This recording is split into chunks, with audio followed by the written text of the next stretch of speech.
Good afternoon, I'm Jessica Lee. Welcome to News on 2. Prime Minister Tun Dr. Mahathir Mohamad says he will carry out a discussion with the Philippines regarding their move to temporarily halt the import of palm oil from Malaysia and Indonesia. He says the discussion on the matter will be based on the spirit of ASEAN. Berlaku dalam di antara negara-negara ASEAN, kita ada peluang untuk berundi, untuk mengetahui kenapa tindakan itu diambil dan mencari penyelesaian berkenaan dengannya. The Premier said this after launching the Love My Palm Oil campaign at East Estate Sime Darby Plantations in Banting, Selangor yesterday.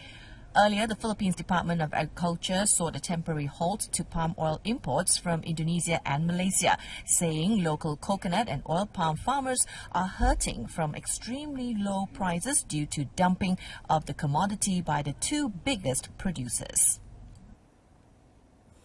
Minister in the Prime Minister's Department, Datuk Sri Dr. Mujahid Yusof Rawaz says the value of the Solidarity Peace March organised in Kuala Lumpur last Saturday lies in the message and not the turnout.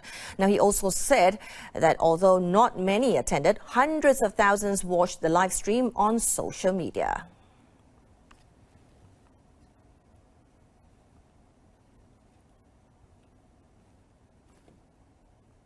Datuk Sri Mujahid said that despite what people are saying, he was happy that people from all creeds and cultures attended the march, which culminated in Datara Merdeka with the reading of the Kuala Lumpur Peace Declaration 2019. He also said that it is too soon to tell if the core of the message was delivered successfully because the event was just last Saturday. The minister said this after attending a function at Masjid Al-Fateh in Jitra, Kedah. Organised by the Prime Minister's Department for Religious Affairs, the Interfaith Harmony Promotion Committee, JKM-PKA, and Civil Society Organisation CSO, the Solidarity Peace March's main purpose was to reject and condemn acts of hatred in the wake of the mass shootings at two mosques in Christchurch, New Zealand, where 50 people were killed. The water situation at several locations around Peninsular Malaysia is still under control, although there are dams which are at 50% capacity level. Water and Natural Resources Minister Xavier Jayakumar said currently the amount of water is still sufficient. PAN telah buat pemantauan sekarang dan sampai sekarang saya tak nampak ada kesan yang sangat serius. The federal government has approved an allocation of 70 million ringgit to solve the water supply issue in Kedah by upgrading the Tupar and Merbok water treatment plant and the replacement of old pipes. Now, apart from Kedah, the ministry will also continue its long-term project with the construction of a dam soon in Tawau. Xavier said this when met after launching the Global Surveyors Day in Kuala Lumpur. Now, Malacca is still able to provide water for its people despite a drop in water level at several of its dams in the state. Chief Minister Adli Zahari said the state government is continuously monitoring the water level at all dams, especially the Durian Tunggal Dam in Alor Gajah, to ensure it does not drop below 50%. The minister added that water from the Jus and Jasin dams will be channeled into the Durian Tunggal Dam should the situation occur. The Durian Tunggal Dam is currently being controlled by the Jus Dam, which is at 80% as water from Johor is being channeled into it. Adli said should the water level at the Durian Tunggal drop to 50%, the water from the Jus Dam will be channeled to the Durian Tunggal Dam. He added, despite the rain in several areas, the government will ensure that the water level at the Durian Tunggal Dam does not drop below 60%. Adli said this when met at the Capri AAM Malaysia Petronas Championships held in Jasin, Malacca. He said that there is currently no need for water rationing. As of 23rd of March, the state water supply body has reported that the water level at the Durian Tunggal Dam is at 53.8%, the Jus Dam at 78.3%, and Empangan Asahan at 70.4%.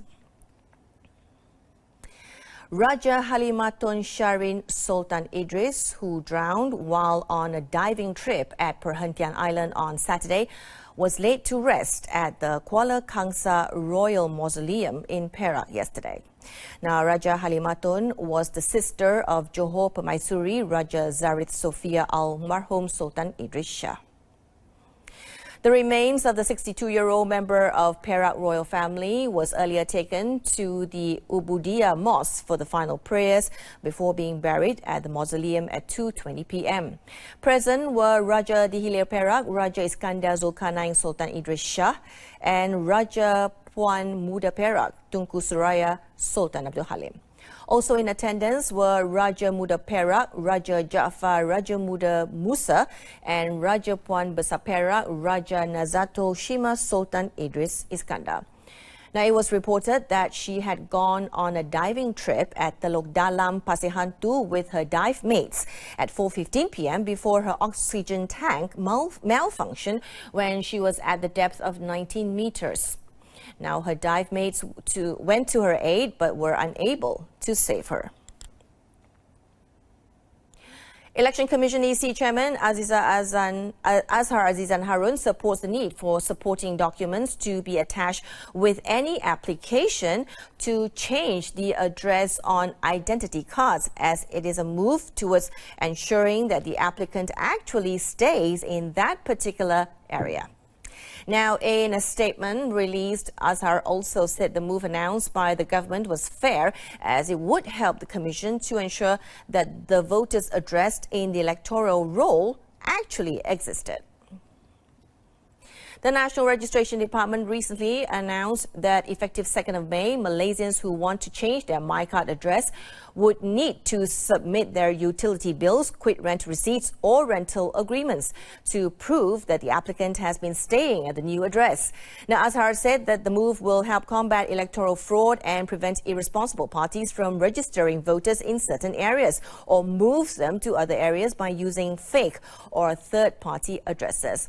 Now, he further noted that the move will also directly help the EC to create an electoral roll that is more accurate, of integrity and credible, especially in the issue of the validity of voters' residential addresses.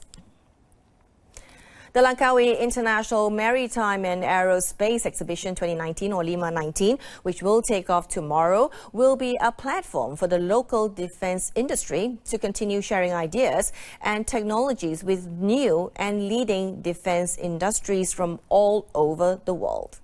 The exhibition, which takes place until 30th of March, has been held for almost 3 decades and has become a benchmark for Malaysia to organize a world standard defense exhibition. Lima 19 is also expected to boost the local tourism industry, especially in the meetings, incentives, conventions and exhibitions, or MICE sector in Asia. The exhibition is also expected to attract about 44,000 trade visitors and almost 250,000 public visitors to Langkawi and contribute to the nation's tourism industry.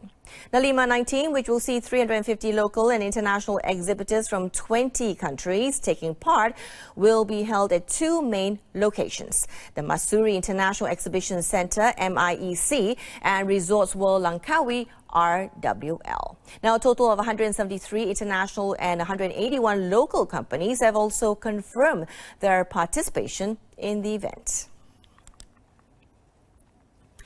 The incinerator plant in Langkawi will reopen on the 21st of May after it was closed following the former contractor's failure in managing the garbage disposal centre.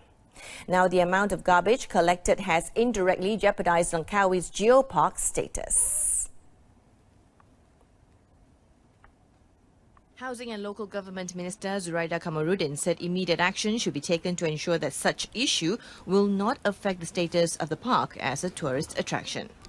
Isunya sekarang adalah lebih tertumpu kepada pengurusan licin. licit tu. Jadi saya minta tadi JPSPN, Cik Nasir dan SW Corp untuk menguruskan licit itu, kerana kalau licit itu tidak diuruskan baik akan masuk dalam sungai dan akan menjejaskan kita punya chance of renewal for the geopark status. Zuraida said this after her visit to the incinerator plant in Langkawi, Kedah. Langkawi records a garbage collection of up to 200 tons per day compared to 60 tons in 2015. In fact, the water from the garbage disposal centre has also resulted in the pollution of the nearby rivers and seas, which also affect the tourist areas at the Kilim Mangrove Forest. The Malaysian Communications and Multimedia Commission, or MCMC, has advised Facebook and Instagram users to change their passwords if they have been informed that their passwords are in the format which can be read by Facebook employees.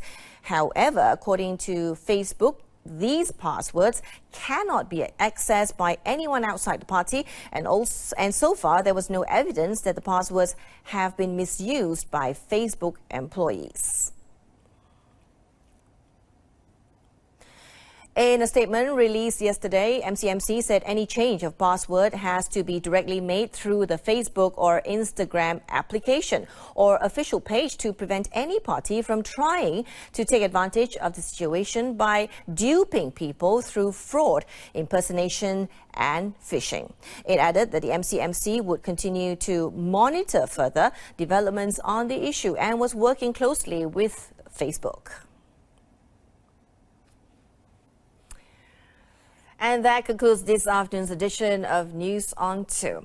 In our top story, Malaysia to discuss temporary halts of palm oil imports with the Philippines. News on 2 will come on again at 7 p.m. this evening. Till then, I'm Jessica Lee. Thank you for joining us.